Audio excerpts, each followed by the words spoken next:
Assalamualaikum warahmatullahi wabarakatuh. Alhamdulillahirabbil alamin. Kita panjatkan puji syukur kepada Allah Subhanahu wa taala dan jangan lupa untuk selalu bersolawat pada baginda Rasulullah Shallallahu alaihi wasallam. Pada season kali ini saya ingin membagikan sebuah trik-trik agar kita semuanya bisa memanajemen hawa nafsu, mengelola hawa nafsu sehingga kita bisa dengan mudahnya meninggalkan atau menjauhi larangan-larangan Allah Subhanahu wa ta'ala. Sebelum kita langsung ke segmen atau ke fase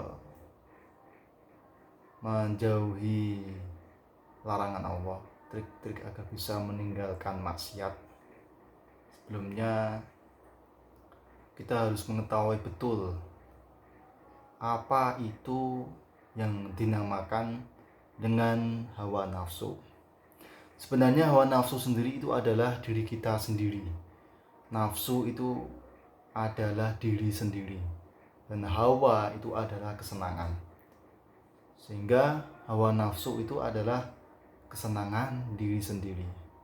Dan itu pengertian dari hawa nafsu. Hawa nafsu itu kalau tidak dikendalikan, tidak dimanajemen, itu pastinya tentunya akan liar. Karena apa? Karena memang sifat dasar dari hawa nafsu itu tidak terbatas atau tidak terhingga. Keinginannya selalu dan selalu tak ada batasannya, tak ada ujungnya, dan ujungnya batasan itu adalah kontrol diri atau manajemen hawa nafsu. Nah, hawa nafsu tersebut merupakan, ternyata hawa nafsu tersebut itu adalah musuh terbesar atau musuh utama bagi setiap orang mukmin. Jadi ternyata musuh yang paling utama itu bukanlah yang lain-lain, tetapi musuh utama adalah hawa nafsu atau diri sendiri. Nah, untuk bisa meninggalkan maksiat itu yang terpenting kita harus tahu manajemen hawa nafsu. Hawa nafsu itu sifatnya adalah kita menuruti kesenangan diri sendiri, seperti itu. Jadi memang kalau kita turuti terus ya tidak akan ada habisnya. Akan seperti ini terus. Kita akan buta, kita akan tuli, yang taunya adalah sementing enak, sementing nikmat, sementing keturutan dan lain sebagainya. Intinya gampang.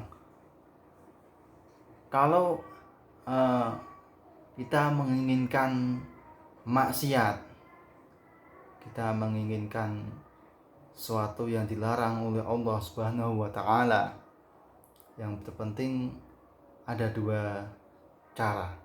Yang pertama adalah dengan cara jihad atau mujahadah. Yang kedua itu dengan cara riyadhah. Mujahadah itu tentunya langsung mengcounter nafsu, tidak ada berikan kesempatan sama sekali, habisi langsung. Tapi tetap tidak bisa kita membunuh hawa nafsu.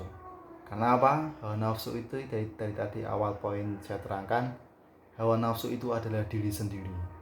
Kalau kita membunuh hawa nafsu, secara otomatis kita membunuh diri sendiri, bunuh diri. Dan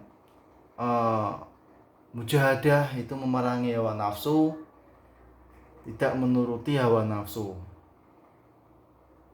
Nah, tetapi tetap saja masih memberikan ruang nafsu tersebut untuk berbuat baik atau melakukan suatu yang nikmat, yang mana masih dalam syariat Islam.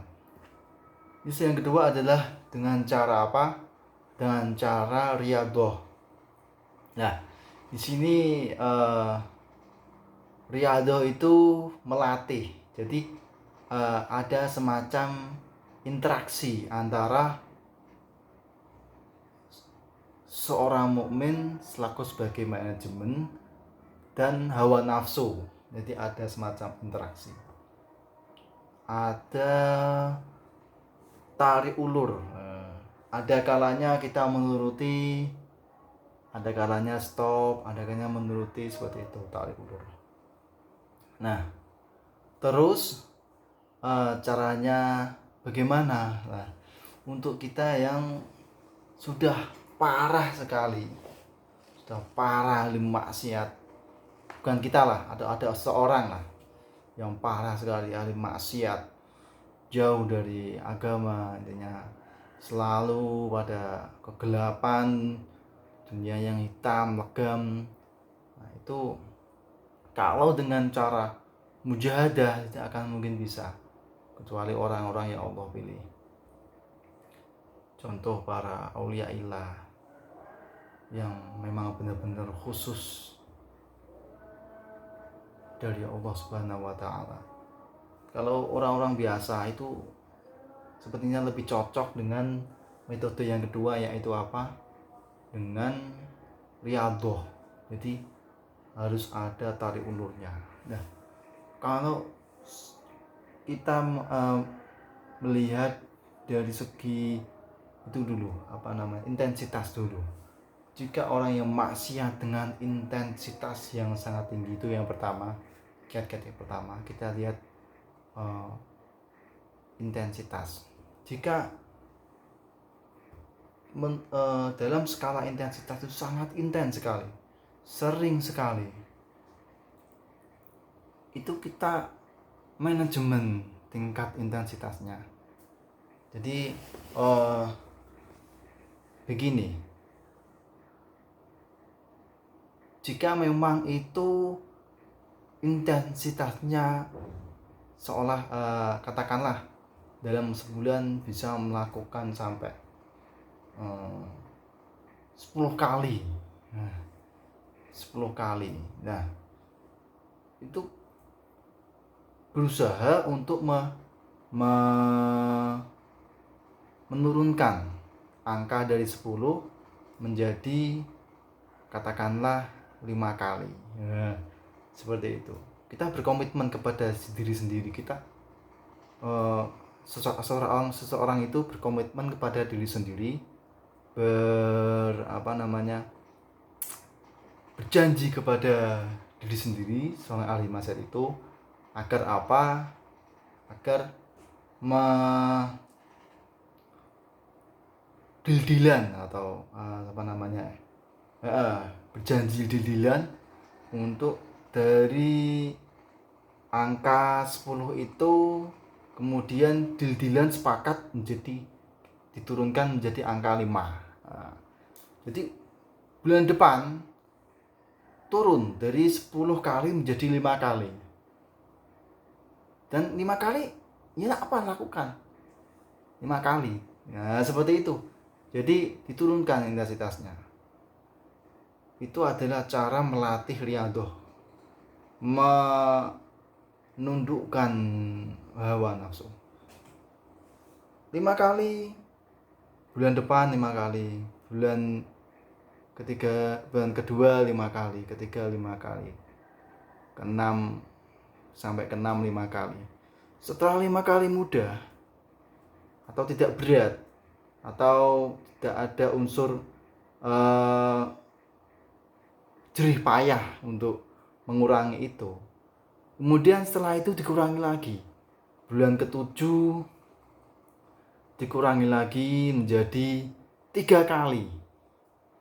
Intinya intensitasnya dikurangi lagi menjadi 3 kali. Bulan ke-7 atau bulan Juli ya, atau bulan apalah fleksibel, itu dikurangi lagi menjadi 7 kali. Menjadi 3 kali. Dan itu benar-benar ada perjanjian dengan diri sendiri. Saya benar-benar melakukan 3 kali itu bulan depan, tidak lebih, tidak bakal lebih, dan tidak sama sekali. 3 kali, saya pastikan 3 kali. Bulan ke-7 3 kali. Benar-benar dilakukan, tidak lebih tidak kurang, 3 kali. Bulan ke-8 3 kali, ke-9 3 kali. Kalau memang sudah ringan, tidak ada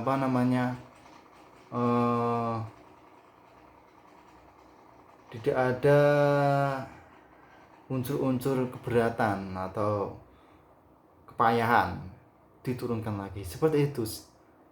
Intinya seperti itu secara garis besar. Dan itu adalah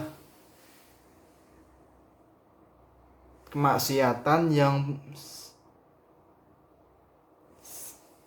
sejenis dengan kebiasaan. Jadi itu bukan kita maksiat yang memang betul-betul maksiat yang merugikan orang lain, contoh membunuh atau contoh korupsi, bukan. Itu maksiat-maksiat yang sifatnya habit atau kebiasaan sehari-hari, atau maksiat yang tidak melukai orang lain. Kalau memang maksiat itu melukai orang lain, mendolimi orang lain, membunuh,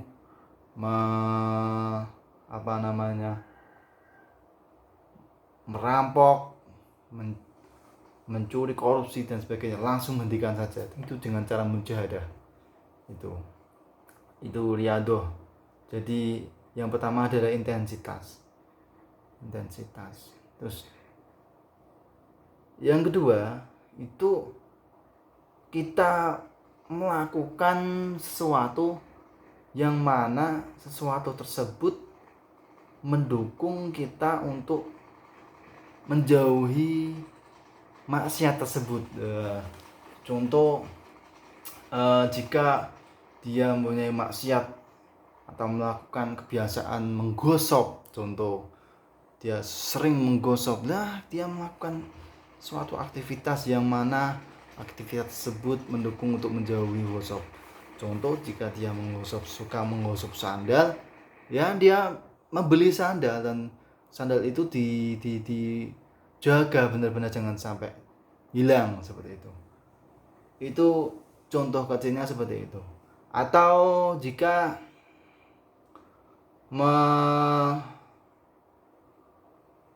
mempunyai kebiasaan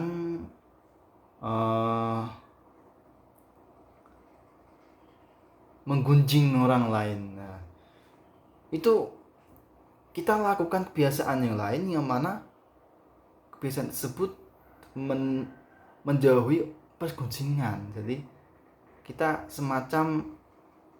jadikan perbuatan tandingan, yang mana perbuatan tandingan tersebut bisa menandingi perbuatan maksiat. Jadi tidak sama sekali kita stop, tidak.